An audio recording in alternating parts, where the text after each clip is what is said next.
Hello. Welcome back.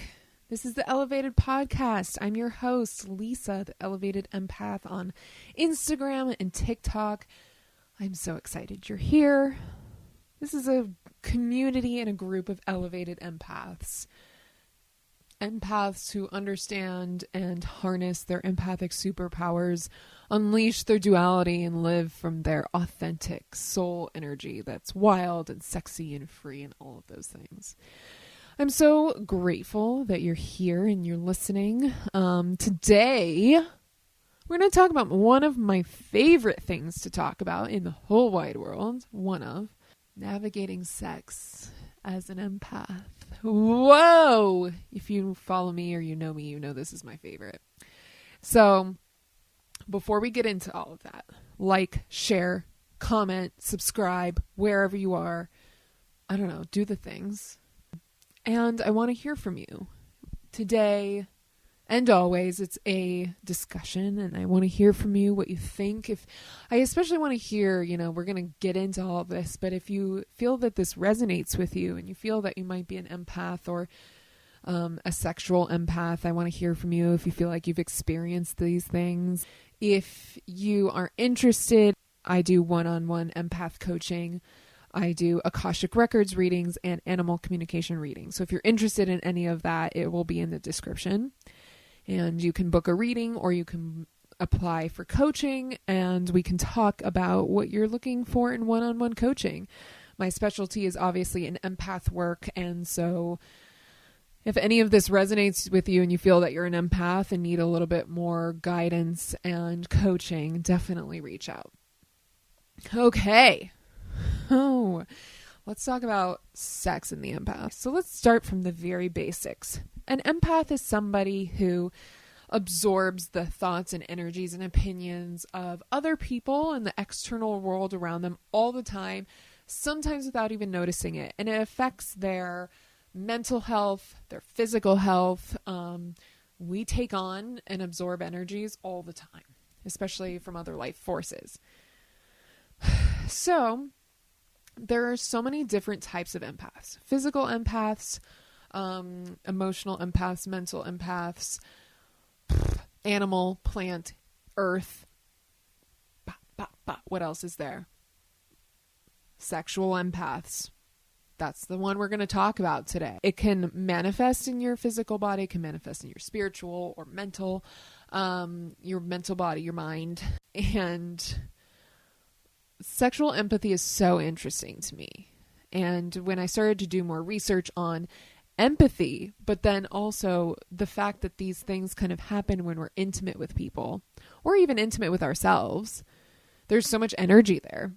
And so I was so fascinated with the way that our bodies and our spirits and our minds and our electromagnetic fields work in this capacity.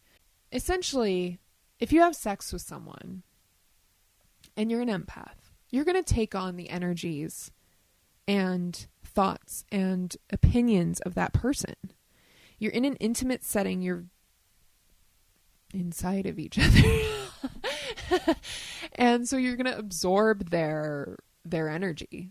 There's no other way around it. You really are. And if you don't have the right tools or the right understanding of what it means to be an empath, it can affect the way that you feel before, during, and after sex. I'm talking about all types of sex for all types of people. And sex can look whatever it looks like to you. No judgment here, of course. We hit a lot of blocks when it comes to sex, especially casual sex. So I made one of my very first TikToks that actually got a lot of views was me saying, for an empath, there's no such thing as casual sex. And it's like, what? Because I've definitely had a lot of that in my day. I'm speaking from experience for sure. And there's obviously no judgment. I'm not telling you to not have casual sex. This is going to be all about how to harness your energy and to call back your energy. If you do want to partake in fun activity and not feel completely drained after. So let's talk about it. Have you ever felt completely drained or emotionally or energetically or physically drained after having sex with somebody? And it's not just the physical exertion. It feels deeper than that.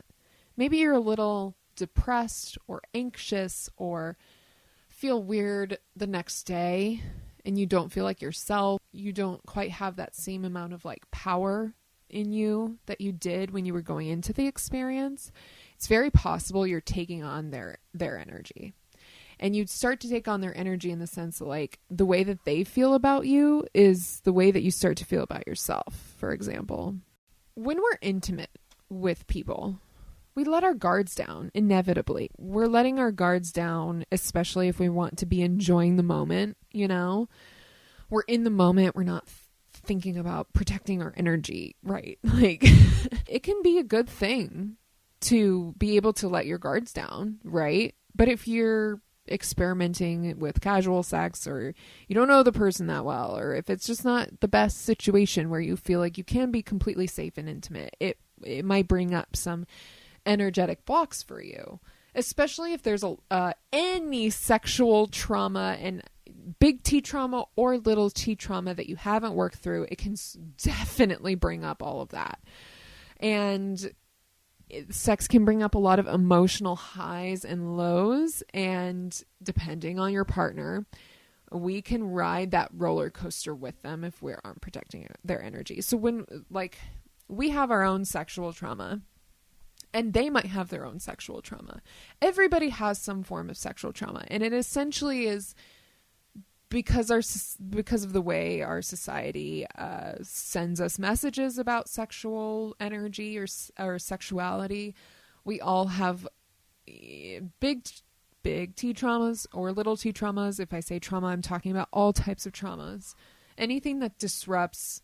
Trauma is anything that disrupts our basic needs as a human. And so those disruptions can be small or big, but they essentially kind of create these imprints in our brain, right? If you both have these traumas, there can be, you can be riding the roller coasters with each other's traumas if you're intimate with somebody. And I'm never going to tell you to be abstinent or stop having casual sex. I think it can be its own form of healing sometimes, as long as they're positive sexual experiences. And, if it lights up these, oh shit, I need to, work through that and heal that can be a good thing, we're just going to talk about how to be aware of this energy and maybe be mindful of your energy before, during, and after, and start to notice it. Like, how do I feel about this experience? Do I need to have this experience? Is it going to make me feel worse? Is it going to make me feel better? We can experience this emotional drainage after being apart with a partner that we aren't mutually emotionally connected with. During any sexual encounter, we experience these highs and lows of energies and auras, and we're intermingling our energies. Our auras and our emotions and our energies are essentially just intermingling with each other. And this happens during such wild extremes of this like animalistic wavelength and this animalistic act. And it's passionate and it's extreme, and we're vibrating like in this place of just pure passion. Is anyone else turned on? Okay. Because the empath is so sensitive to other people's energies and emotions and thoughts, this can really really disrupt our energetic field, especially if we're really empathic towards our specific partner. This can create an even more like heightened energetic experience. Let's talk about the science behind empathy really quick. When I'm talking about these electromagnetic fields, we have electromagnetic fields in our brain and in our heart. So if we are sensitive to energy or vibrations, if we're near people, we pick up on these electromagnetic fields. We're all made up of energy. These fields transmit information about other people's thoughts and emotions. And so we're right next to people, or if we're inside of somebody else, we are very, very in tune with their thoughts and energy. There are mirror neurons. We have empaths have hyperactive mirror neurons. So those mirror neurons are the brains. There are cells in our brain that are responsible for compassion or sharing someone's fear, happiness, whatever it is. If we're looking at somebody and they're smiling and we find ourselves ourselves smiling, that's our mirror neurons at work there. So empaths have hyper responsive mirror neurons. And those on the opposite side of the spectrum, psychopaths, sociopaths, narcissists tend to have underactive mirror neurons. Empaths also have a lower sensitivity to any chemical imbalances in the body. So if we're having sex, especially if we're having sex when we're drinking or on drugs, those are very intense. All of those create these hormone fluctuations in our body. And if you're an empath, you're extra sensitive to those changes. And so painkillers, alcohol, drugs, all of those things disrupt that, system. And we're very sensitive to that. What else is there? There's dopamine sensitivity. We have a higher dopamine sensitivity. So the neurotransmitters that are associated with our pleasure response, the dopamine, empaths need less of that to be happy. So it can almost, sex can almost be like a very high dosage of dopamine, which can be a little overwhelming maybe sometimes for empaths. We're just like a little bit more content with like quiet time and reading and meditation. Essentially like letting someone into our space if they're coming into our home and like letting them into our bodies. It can be a lot in the dopamine field. So those are just some background thoughts to keep you like thinking about this, the science behind empathy, because just so you have an understanding of the way that sex kind of comes into our empathic space. It can be an overload of energy or emotion. Any type of overload can create these, can just kind of take out the empath in terms of their physical energy or emotional energy.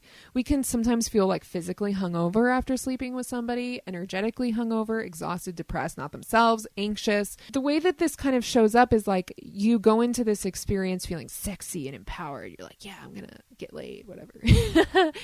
And then afterwards you feel like shit and you're like, am I a whore? Or I don't know, you just like think these things about yourself, or you're anxious about them texting you back when you weren't like that before. You can be taking on some of their energy, and if they feel a certain way about you, you might start to feel that way about yourself, and that's how their energy is being transmitted to you. If you don't feel completely safe with your partner, if you don't know them that well, this can create, an even more amplified version of that. Our empaths gravitate towards people who we feel like we can help and heal. So, which is why empaths and narcissists are very often paired together in terms of romantic experiences or even just friendships or anything like that. Narcissists tend to want that empath to kind of see them and almost be gullible towards their ways, and then the empath kind of wants to like fix and heal the narcissist a little bit, and they love their charisma and their degaff attitude. We're so sensitive to when our partner feels insecure or sad or angry. We absorb that energy when we're intimate. So if your partner comes home from work and is like really pissed off, and you absorb that energy the second they walk in the room. You've absorbed their energy before they even walked in the room. Maybe you start to feel a little angry the next day or in that moment, and if you have sex, that's just bringing in that energy even more. All right, so you're an empath. Are you just supposed to stop having sex? Of course not. I would never tell you to do that. I believe that all types of sex can be healthy, casual or not, as long as you're maintaining your boundaries and understanding yourself and your needs in the moment. Having clear communication with your partner, it can go well. So if you don't feel like you can clearly communicate these needs or boundaries or anything like that, they're not going to maybe be the best. It's not going to be the best experience for you. If they don't respect your boundaries, that's certainly not going to be the best experience for you. But you do you. You know what I mean? Sometimes you just got to get your little... There are some ways to navigate this energy. Pay attention to your energy before, during, and after. Do some clearing and some grounding before. Even if you feel like you don't need it, I would still recommend doing it. And that grounding can be through a meditation or being in nature, whatever you feel grounding for you, whatever resonates with you. Before and during. Let's talk about during. So I would say, like, pay attention to your energy, pay attention to their energy. You're living in the moment.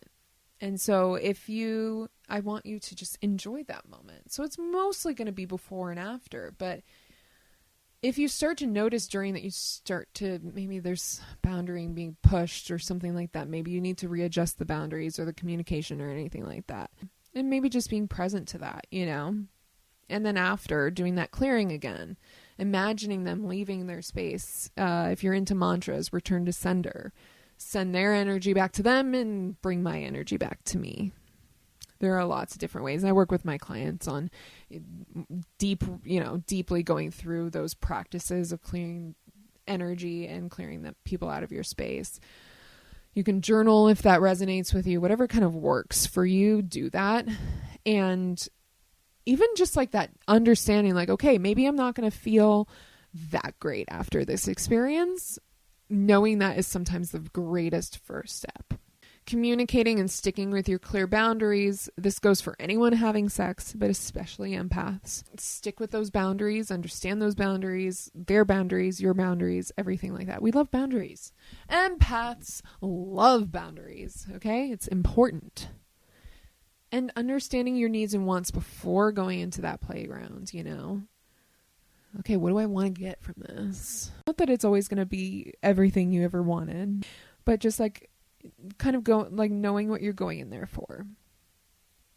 Notice your partner's thoughts and emotions in that moment. Just being able to kind of like decipher what's yours and what's not is so important for an empath as you're starting to navigate this work. When you have sex from this honest and communicative and safe, enriched place, it can raise your energy and vibration even more, and also raise their vibration. So if you're coming at it from love and compassion and respect and understanding, you don't have to be in love with the person. I'm not saying that, but like just love in the sense that you're a human, I'm a human. We can come at this from love.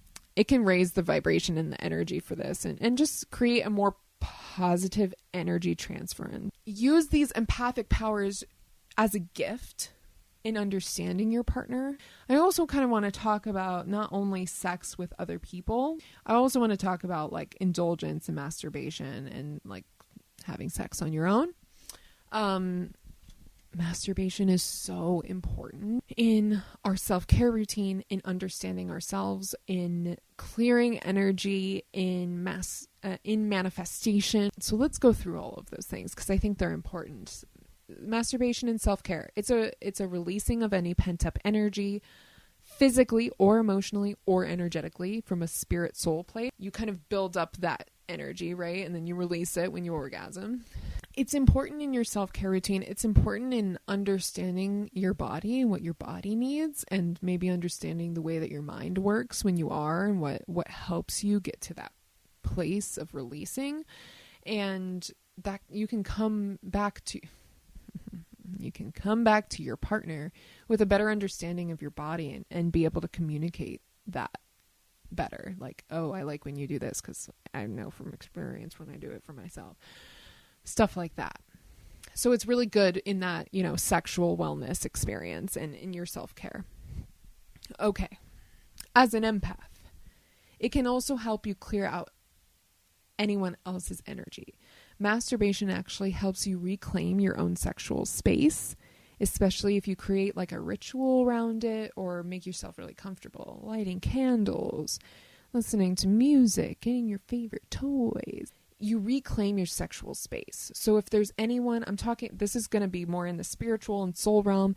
If there's any beings or energies in your space that aren't yours, or, maybe they come from religion or society or other people or upbringing like parents and childhood, any sexual trauma, anything like that. If there are beings in your space controlling the way that you express your sexuality, I've had them kind of come into my space every now and then. And what I do is just create a ritual around my masturbation routine and be able to clear their energy out of my space. When you reclaim your space, you are clearing other people out of your space. So the way that you reclaim that can look different for you, but what it looks like for me is just creating a ritual and embracing my sexuality and just pushing through any discomfort And doing that on my own so I can kind of notice everything, every energetic changes, any energetic changes that happen. In manifestation, it actually helps us manifest as well. If you have an orgasm, either with a partner or on your own, it actually helps us manifest. Because the orgasm was intended to create life. It actually helps us with our female creative energy or just any creative energy. Creative energy can, of course, create life and create a baby, but it can also help us with our artistic creativity, just creating things, innovating things. Manifestation is all about creating things, and it's also about clearing space. It's also about clearing energy. It's about releasing our hold on the outcome. And you have to do that for an orgasm too. Most of the time, you kind of have to release the hold on the outcome. You can't be like, okay, when is it going to come? When is it going to come? When is it going to come? You can't do that in manifestation either. You have to just release and surrender and just let the universe bring in what it's going to bring in that whatever time period it is. And you have to do that. You have to have that same mentality when you're working towards an orgasm. You have to just release and surrender. And so manifestation and sex are so aligned. And the purpose of the orgasm was to create and to create life. So when you have that, you're able to manifest from an even more energetically aligned place where you're surrendering, releasing, and creating. So essentially, when you orgasm, you can visualize or create an intention around what you want to call in, and it actually helps you manifest. You're also embracing, you're claiming back your energy, you're creating from a very aligned, sexually empowered place, which is a sexually empowered place is an empowered place. You're in your body. You feel authentic to your soul.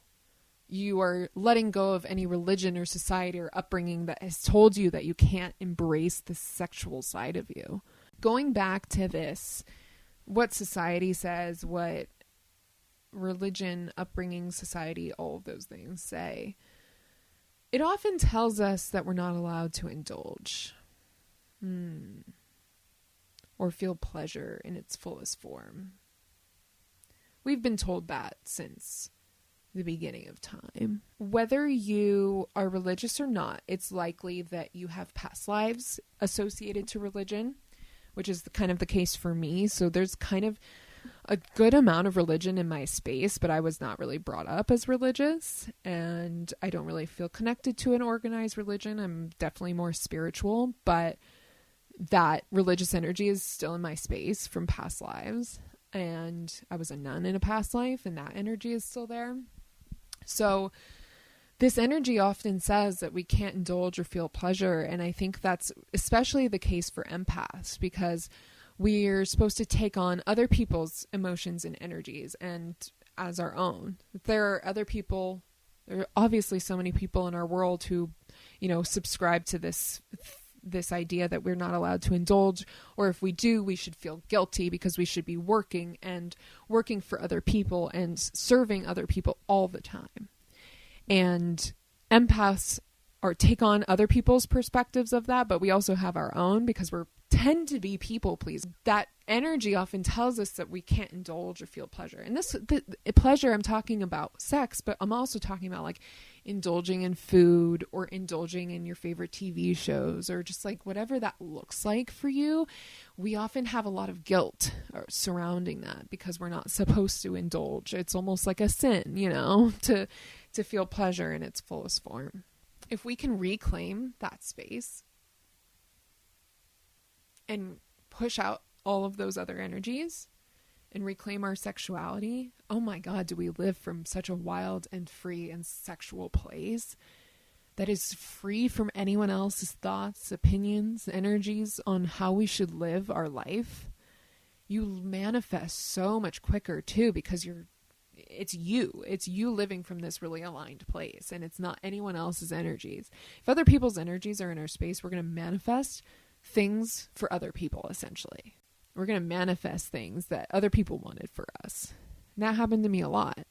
I manifested all these law schools, but I didn't want to go to law school.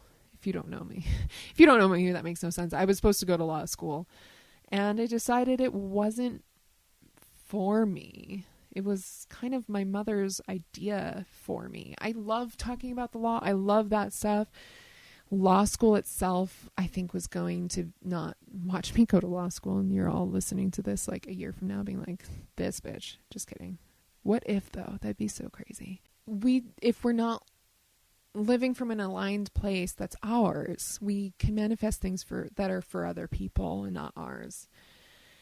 And that can show up in the way that we manifest partners and sex and all of that stuff. When you clear out people from your space, reclaim your own space, people are going to want your attention even more. People are going to come back into your space. So if you haven't gotten a text from a guy in a long time, a certain person in a long time, if you start to like clear them out of your space and get them out and stop thinking about them, they're going to come back in, because they energetically, they don't do this on a conscious level. They energetically sense that, oh, I'm out of her space, I need to get back in. They like want your attention and they don't really know why. That's just an interesting tip about clearing energy. Once you start to reclaim your space and reclaim your energy, especially through these methods that we just talked about, oh my God, people are going to clamor for your attention. It's an interesting experiment as you start to do more spiritual work.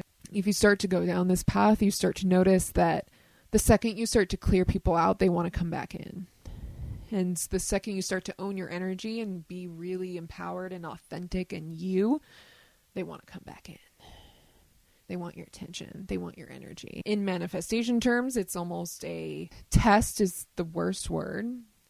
It's an opportunity for you to stay in your aligned place and not be dragged back into the maybe not as aligned place or person that you were at the time that you were interacting with that person.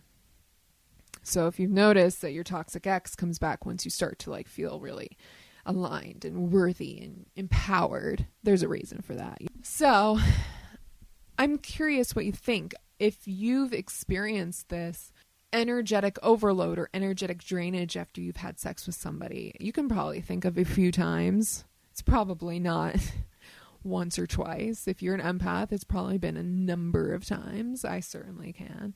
Especially when it's casual or you're drinking, like in college, I can think of so many times that this happened, and I'm certainly more in tune with it now. It was like, especially if you've been drinking, then you're hungover for multiple reasons. There's an energy hangover and like a physical hangover.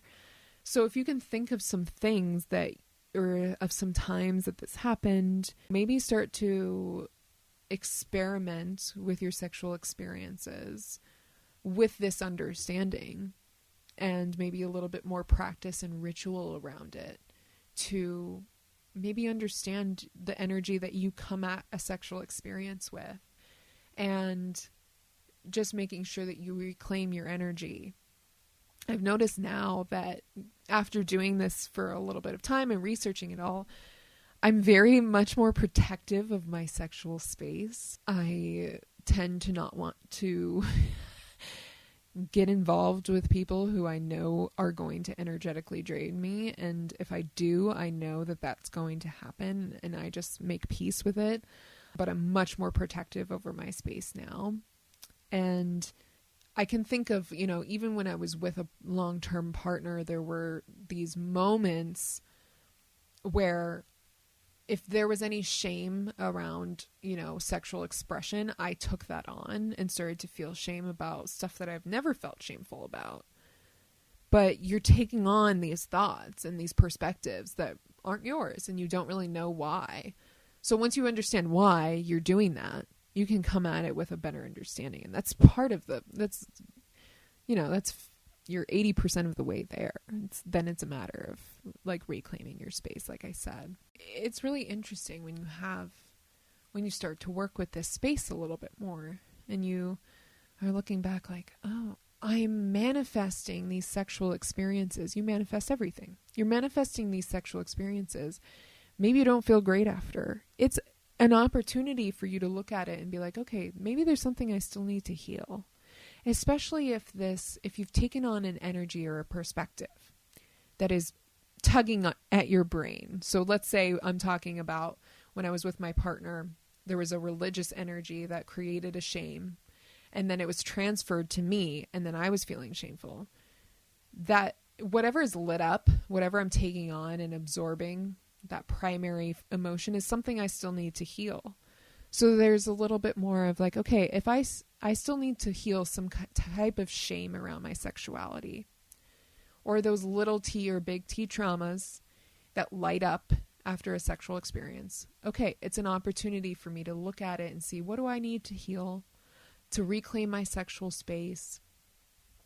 If there's something about that sexual experience that has triggered that trauma response, say, you meet it with gratitude. Thank you for showing me things I still need to heal.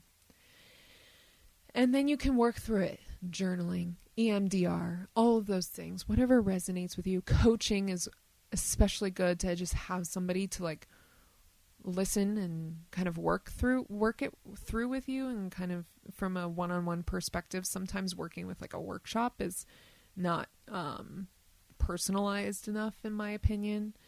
So just getting that help where you need it, and working through whatever else you need to heal is such a gift. So that's why I say like casual sex isn't a bad thing. And these quote unquote negative experiences that you have aren't bad. They simply just show you other ways that you need to kind of work through your sexual empowerment. And once you kind of do that, oh my gosh, do you just like re-own your space? Re-owning your sexual space re-owns your body, re-owns your spirit, re-owns your mind. And it really is kind of a central place that you can kind of reclaim, because you're shoving out all of these religious energies a lot quicker than religious or society or other things. Sexuality is such a high energy thing that if you are able to claim that and reclaim that and get other people's energies out of that area of your life, and you have your own authentic understanding of what sexuality looks like for you, the other things are going to come so much easier because there's less tension on the other stuff, if that makes sense, from society and religion and all that stuff. So as you're kind of working through these sexual expressive places of yourself, it's a very important part of your spiritual process, in understanding that you take on other people's energies during sex, and you also get to learn a lot from those places. It's a very, interesting development as you move through the spiritual process. A lot of people don't talk about the sexual component of that spiritual process. It's so interesting. And so you should definitely test these things out, get to know your body, understand that you're just a soul in a body, and that soul wants to sexually express because it's our natural human, it's a natural human thing.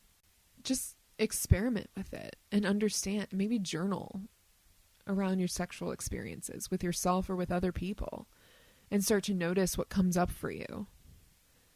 And some of this can be healing, a lot of this is going to be healing.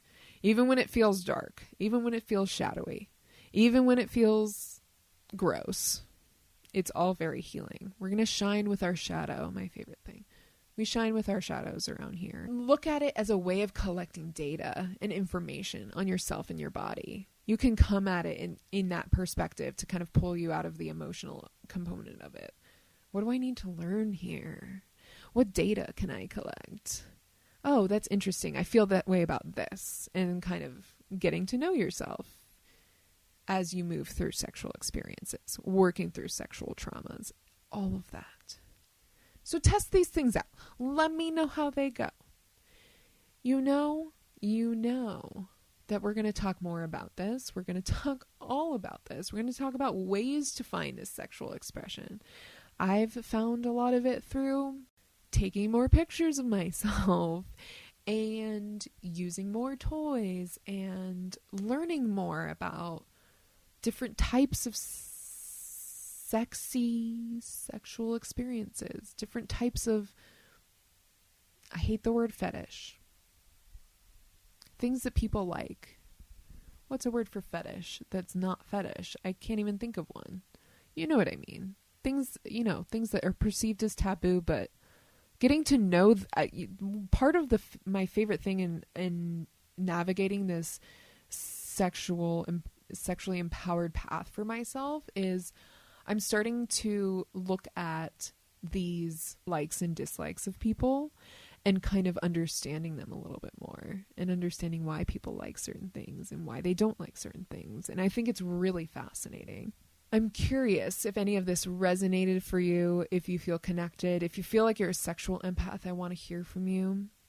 And I want to know if you experiment with any of these things. I want to hear any of your stories or come to Jesus moments of your understanding of this. And maybe I want to hear if there's anything that you have discovered about yourself in learning about this even more. So let me know. And we're going to discuss this a lot and even more and in depth. And we're going to talk about how to utilize these as strengths. It's not a bad thing. It's actually a really good thing to be a sexual empath. It's a really empowering thing to be a sexual empath. So I'm excited to talk about this even more. But like, share, comment, subscribe. We're going to talk about this more. We're going to talk about this in depth. I'm so glad that you're here and you listened, and I'm just really excited for you to get this very deep and empowered understanding of your sexuality. And let me know your thoughts. I want to hear from you. Thank you for listening, and I will see and talk to you soon. Goodbye.